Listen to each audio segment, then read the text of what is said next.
Nothing's off limits with this duo. It's father and daughter, Dawn and Cher. And join the club if you're a Chattermouth. Hey y'all, it's Cher and Dawn. And welcome back to the Chattermouth Podcast. Today we have our cozy blankets. We're getting all cozied up. I love feeling that way, you know? too. Just be comfy. Comfy cozy is what I call it. I totally agree. You know, sometimes it's really hard for me just to put on makeup because I just want to be so comfortable. And you know what? I have the worst thing that I do. What do you do? It's so bad. What do you do? Sometimes I'll stay up until like 2 in the morning, even though I'm so tired, because I'm avoiding taking off my makeup. Well, that's crazy. No. I just hate taking off my makeup. It's really annoying. Like, I just hate it. I don't know why I hate it. I would rather avoid doing every other thing possible than take off my makeup. So then I'm so tired in the morning because I just like never took my makeup off. That's so annoying. interesting. I'm the complete opposite. As soon as I finish the day, I come home and the first thing I do is take off my makeup. I like having my makeup off. I love having it off, but I hate the act of taking it off. Oh, well, I can't wait to get it off because I feel like it's going to cause me pimples. And it's just so like a mask on, it feels sometimes. Yeah. So, and I have this whole procedure to get the makeup off. Really? What is your procedure? Yeah. First, I use a scrub on the face. Okay. Then I use wipes. And then you see that the scrub didn't get it all off because the wipes are dirty and full of makeup. Okay. Then I use another soap to wash the face. So it's 3 times I'm literally washing the face. That's a lot. Because I don't want to get pimples. And you don't want to leave the residue on the face, on the skin. Don't you feel like the makeup wipe is enough? Like you don't need to do the scrub too? I just feel like that's a lot on your skin. I have to get all of it because the makeup wipe is still full of residue on it, dirt. Mm-hmm. You know what I hate taking off the absolute most is eye mascara. First of all, I think you need mascara because I think mascara makes anyone look so good. Like you can have no makeup, a little mascara, a little lip gloss, and you're ready for the day. However, I hate taking off mascara. Like the act of taking it off, I can never get my mascara off. Like it's so frustrating. Well, I have a trick for that. What is your trick? I soak a cotton ball in the makeup remover. Then I put it on the eye and I soak it on the eye for about maybe 2 minutes. And I soak it so you don't rub because you don't want to rub your eyes because you don't want to get lines under your eyes. It's the most sensitive area of the face. And it comes off much easier. How long are you doing that for? I'm soaking it for like 2 minutes on each eye. It's a long You need good eye makeup remover. I think this is the problem with like. I think you're too fast.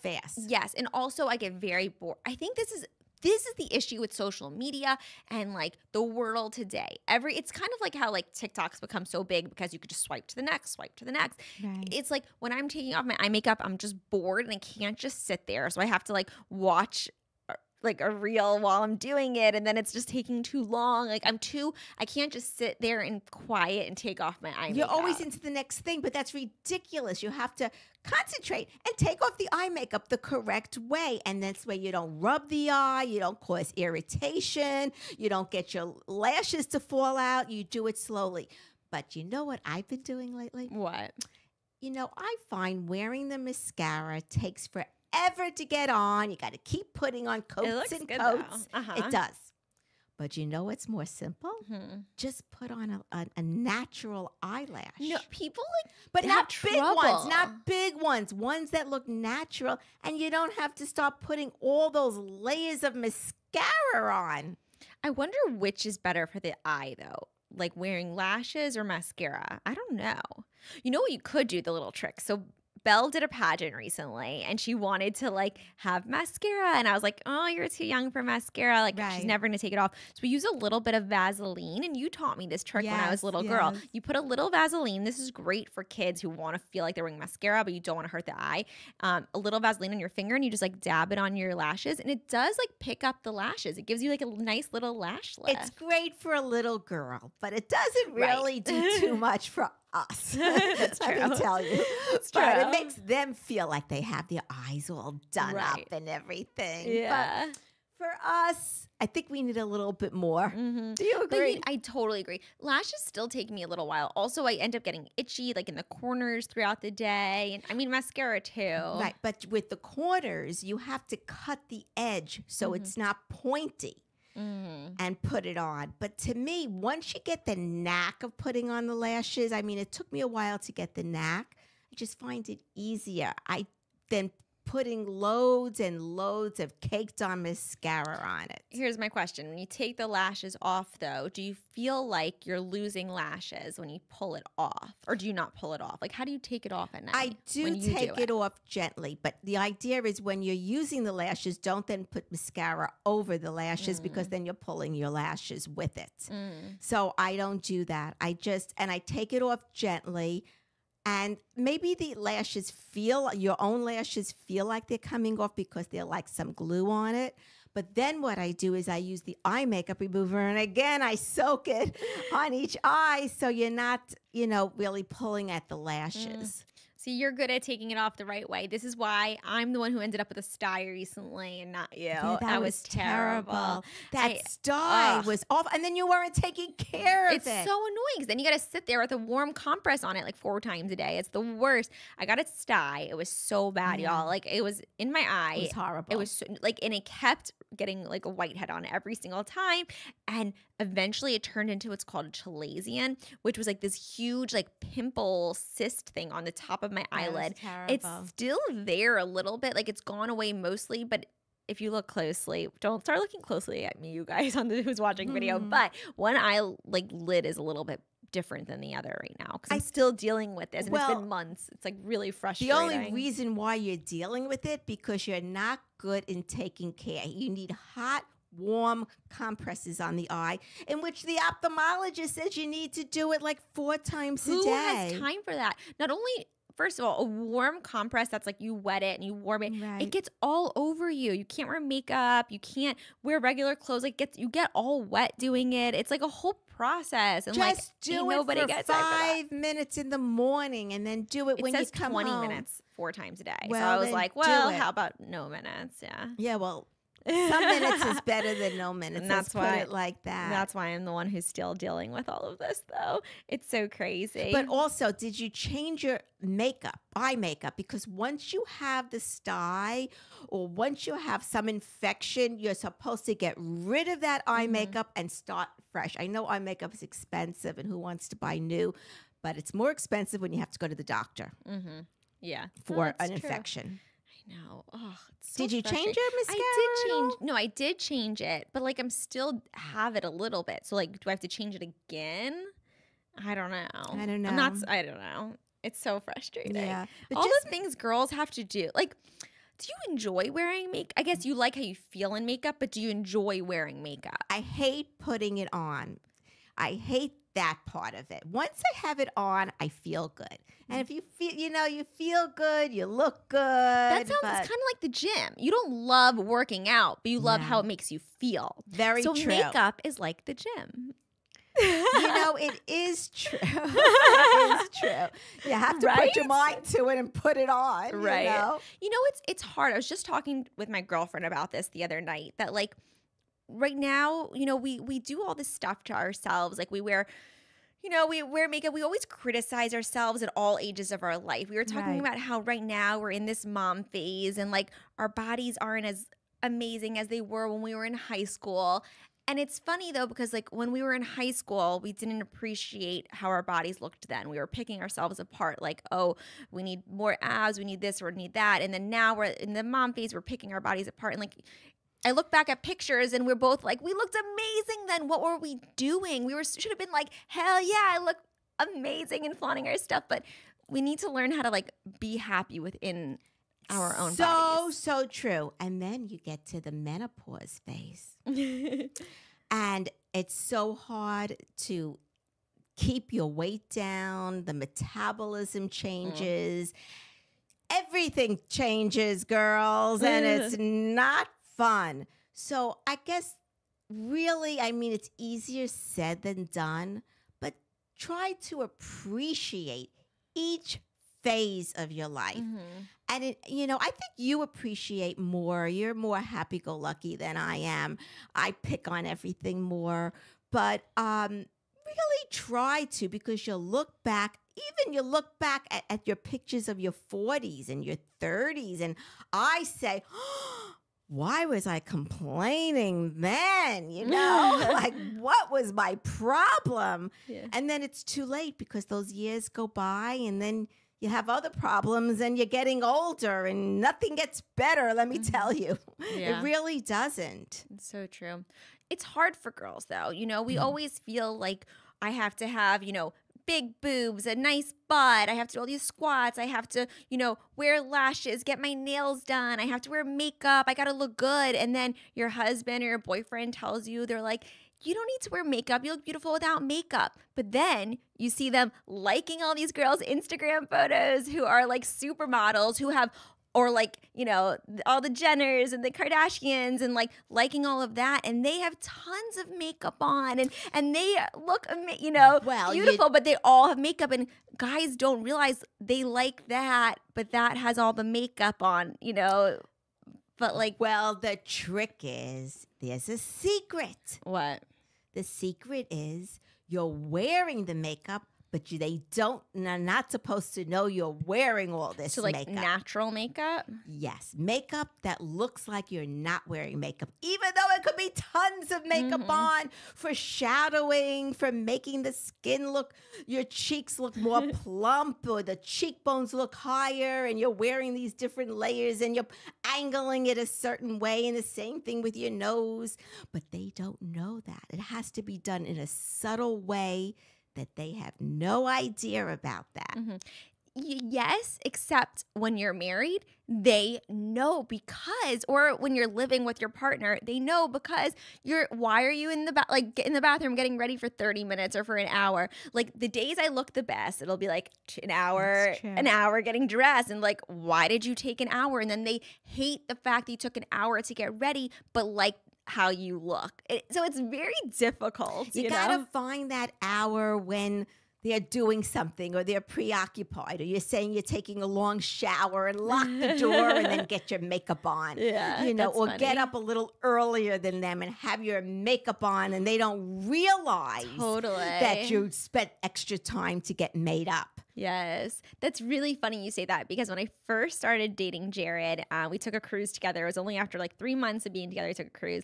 And I remember doing that. I woke up early before him to run to the bathroom, get my makeup on, look pretty, and then like get back into bed and be like, he wakes up and he's like, oh, you look so nice. I'm like, oh, thanks. It's natural in reality, But now you're married. You're like, oh, I don't need to do that anymore. But you always have to keep yourself. I don't care if you're married or you're in a relationship. You really need to keep yourself, because, you want to look good. You want them to see you as looking good and not have eyes for anybody else. Even if you look good sometimes, like, it's not all about looks, right? Like, no, it's not. It happens. Things happen. You always have to stay like a step ahead. Yes. In relationships, I think. Always a step Which ahead. is sad that it has to be that way, though, because... But that's life. That's part of life. Why is that? Because, it's human nature. You're with someone maybe a long time, and they love you and they want you, but then there's another girl who's giving them attention, and it's just something new. So you always have to be one step ahead of the game.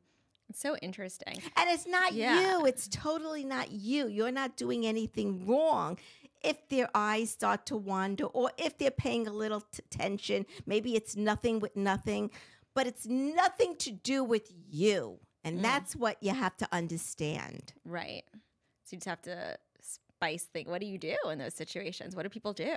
Well, you spice things up. You nip it in the bud if you think there's something maybe going on, and that's what you do.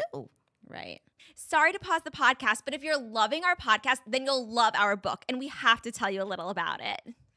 Actually, we wrote this book, and it's about how we got this close and how you can too. It's called A Bond That Lasts Forever, and basically it goes over our life's ups and downs. It shows pictures throughout our life and has adorable quotes throughout to inspire other mothers and daughters to have their own special relationship. You can pick it up on Amazon.com, at Barnes & Nobles, or wherever you get your books. Now, let's get back to the podcast. I guess that's just life in general. Everyone just, when there's like a new thrill, you can't help but be interested in a new thrill, right? I don't know. I hear all these, I've been watching all these podcasts on like different people like talking about these things, and I just find it interesting. I guess it's like the longer you're with someone, I don't know. Right. So you always have to change it up. That's why you always have to have a date night. That's why you always have to have you've time been married together. for over 40 years now. Yeah. What is your number one tip for like keeping the spice or the attraction up? Because after 40 years, even if you're the most beautiful woman in the world, which I believe you are, how do you like, stay I think up you with it? have to make him always feel, or her, the most important person in your life. You think you have to make them feel like they're the most important person to you, but then they have you so easily, right? Which they should. They're your partner. You make them feel like you're really listening to them when they talk, even though sometimes what they're talking is boring and you're really not interested in it, But you make them feel like you are interested, and you still have to have date night. You still have to have time for the two of you. I know it's easier said than done, but even if you have kids at home, so then when the kids go to bed, just have time, whatever it is, watch a movie together, whatever you find, have a snack together, just do something, just the two of you, play a game, just the two of you, That's cute. Game night. That's cute. It's interesting because relationships take work, and sometimes it's easy to just say, oh, I'm just going to like end this relationship so I can go to the next. But then you have to realize like you're going to be putting in all this new work into the next relationship. So you might as well work on the relationship that you have. It's funny. I had a friend who got divorced many years ago. And she didn't want to put in the effort. And she would call him, he's just a couch potato. He's just always on the couch watching TV. Then she got divorced. And with the next guy, she's putting all this work into it. She's actually going to therapy with the next guy. Why? To do what? For communication with the two of them. Therapy's good. Nope. I said, why didn't you do this with your husband before the next guy? She never married the next guy. But why didn't you at least try to do this and work on your relationship with your husband, the one you had children with? And here you're putting all this effort on the next one. So don't always think the grass is greener somewhere else.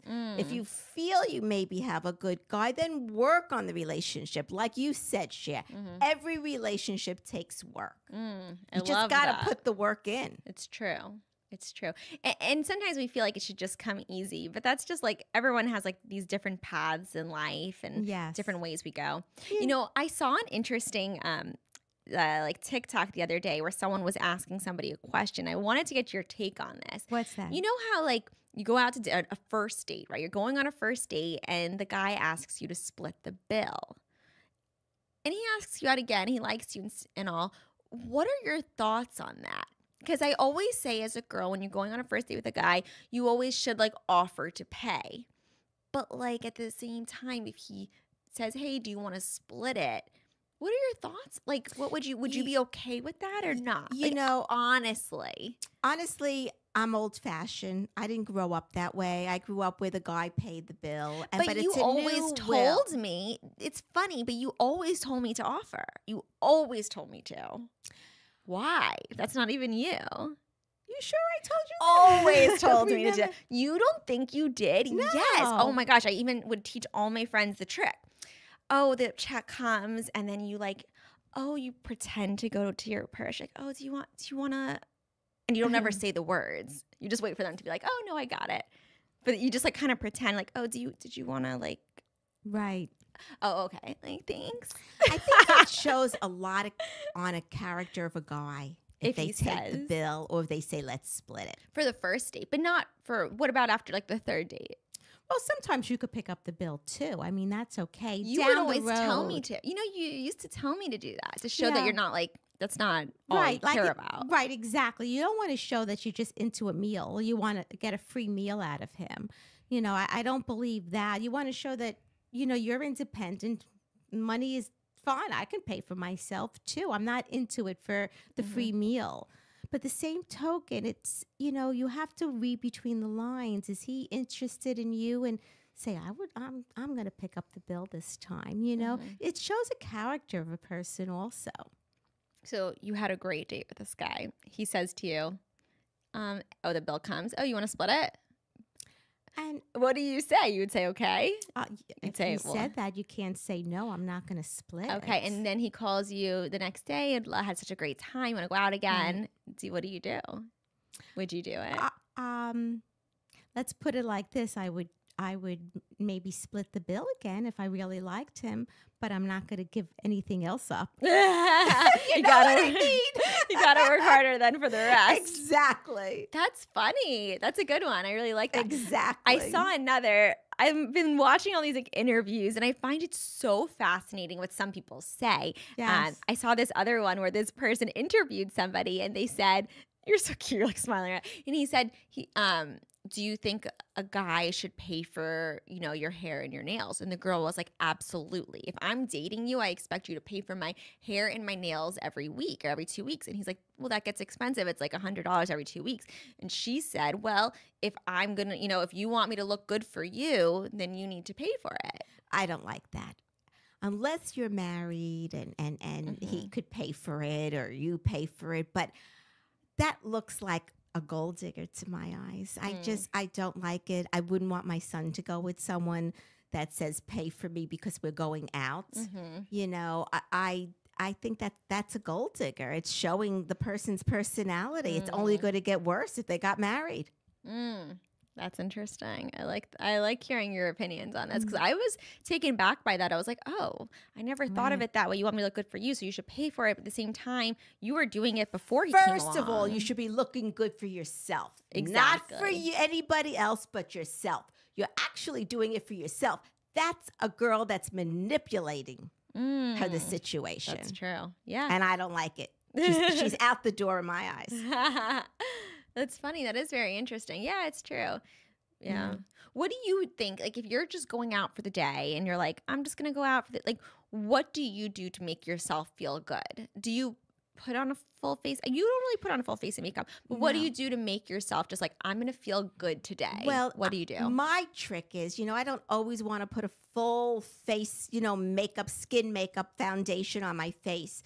So what I would do is I put on just my little lashes or mascara, but for me it's lashes because to me it's faster. I don't love to put on all this foundation on my face. So I would just put on some lashes and then, because I'm not into the mascara so much, it's so many layers, and lipstick. I'm a lipstick girl. I think if you put lipstick on, some mascara, and your hair looks good, you can go out. Interesting. Yeah, and a cute little outfit. Maybe not so cute, but like leggings and a cute little top. It doesn't have to be perfect. Oh, but I'm so into comfort lately, and I You just always love, were into comfort. It's not lately. I love just like being comfortable, which is hard. Sometimes it's hard to find like cute comfortable, you know. You know, but but I need to be better at nowadays that. you can find cute, can. comfortable things. And things But we are- have a problem. I know. Our problem is so real. It's so terrible. Whenever we She knows go what I'm thinking. shopping, we never look for the comfort, the everyday clothes. We'll have 100 things for things we'll never wear because we never have a place to go to it, but nothing in the closet to just go to the supermarket It's with. the worst. We literally, you Yes. go in our closet, you'll always find something to wear out to nice dinner, which we never Yes. do, but nothing to wear to the supermarket. It's so true. So It's true. a problem. We should do one day where we just shop I for like know. comfy clothes. We really need to do do. that. It's hard because my eye always goes for that beautiful beautiful outfit. And then I said, oh, wow, that's what I love to wear. But we should wear that out. It's so funny when people meet us, like some of you have met us, I'm sure, in person, and we're always dressed like incognito, like don't look at me. Right. We look like a bum. Yeah, don't look for this face, look for the bum. It's so true. It's so true. How often do you check yourself in the, this is like a really honest question. When you're at home, how often do you check yourself in the mirror? I check myself quite a bit. I do. It's automatic. I do check, It's so funny. It's such a weird question. No. Okay. I feel like newer moms will understand. I used to do that too. I used to look at myself in the mirror. I just don't look at myself in the mirror anymore. And sometimes I'm making breakfast for Jared and Belle, and I realize I didn't brush my teeth. I didn't wash my face yet. I haven't even looked in the mirror. And then I go and look at myself in the mirror, and my hair is like sideways. It's like so bad. See, now that to me is terrible. If I know Daddy is home, my husband, Mason, I always look in the mirror and I always make sure that I look presentable. I might not look gorgeous. I might not have all my makeup on, but at least I'll have my hair down. And a lot of times, even just in the house, I might not have my eyes, even lashes on, but I'll always put maybe a little pink lipstick on. I love the pink. You know what? I do that. And I just walk around the house that way. So interesting. Well, that's why you're married over 40 years. You should. Who know. wants to look at you? When you look in the mirror and you look like shit, do you want anyone? And you're like, ew, no, look what I look like. And do you want that? Right. And I think about this. Like, say you're going to see someone you haven't seen in a very long time. You would never want that person to see you looking like that. So I shouldn't be doing that with the person that I love and care about the most. Exactly. Right? Exactly. Yeah. But here's another question. This is just very random as well. So when you're at, this is so awesome. All right, what is when it? you're at home after you go to the bathroom, and you're wearing jeans in your house, do you always button your G pants when you're at your house? I always button my pants. Always. What, do you walk around with your pants hanging? I realize that, like, I should probably, when someone's home, nothing. Yeah, I always keep my pants. Why? I never did. Change your outfit in the house that's more comfortable. Change to loose, even cute pajama bottoms you can wear in that. They have so many cute ones now that are loose. I wear like the ugliest. I have the ugliest ones. I need to get cuter ones, but I'm like crying. This is so funny. But I do keep them unbuttoned a lot of times when I'm like sitting and I'm home with like Belle and me. And then Jared comes home and I'm just like, have my pants unbuttoned. That's so terrible. That's so terrible. It's okay. He still loves me. I know. Love you, Jared. Shout out. If you want to last for over 40 years, button those pants or change them into something at least comfortable but cute. Oh my God. That's my opinion. This is hilarious. And my advice. Oh, well, on that note, let me go fix that because my man's about to be home soon. Anyways, thank you all for listening to the Chattermouth Podcast. If you have any things that you guys do at home, we want to hear about it. We're going to talk about it on an upcoming podcast. So send it our way and we'll chat about if we do it or not too. This was really funny. Yes. I'm like I still have like, I'm crying because I was laughing so hard. Anyways, thank you all for listening. We'll see you guys next time. Bye.